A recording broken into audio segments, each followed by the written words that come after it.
Early this year, I decided to try something different from the norm I'm always used to when it comes to books, reading of books. I read mostly African literature and thrillers. So I decided to try fantasy for a start.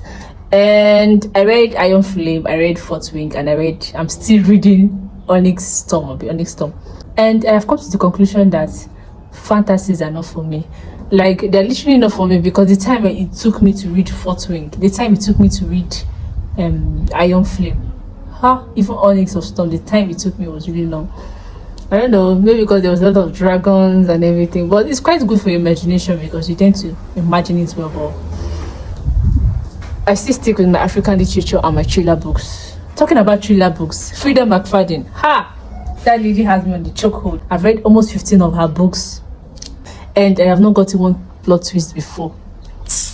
Oh Lord, that lady knows her onions so well, because I've read the Housemaid series, I've read the teacher, I've read the tenant, the boyfriend, the inmates, Ward D and everything.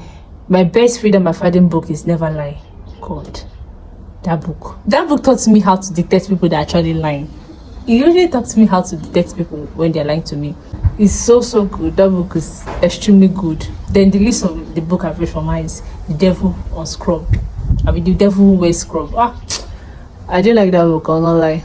My love for thriller started last year when a friend of mine introduced me to Celeste Patient. Celeste Patient was the first thriller book I read, and God, it took me.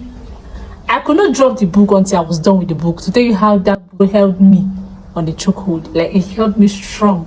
I could not drop that book until I was done with it. I said to try. Someone else recommended The Housemaid. From there, I became a Frida McFadden die-hard fan. The only book I've actually gotten small of the plot twist was The Tenant. The Tenant. I think I actually got the plot twist to an extent, because most times when I'm reading the book, I'm like, oh yes, this is it. This is it. At the end of the day, it's something else. I'm like, from where to where? The last book I've read from Frida McFadden was Ward D, and that book is creepy.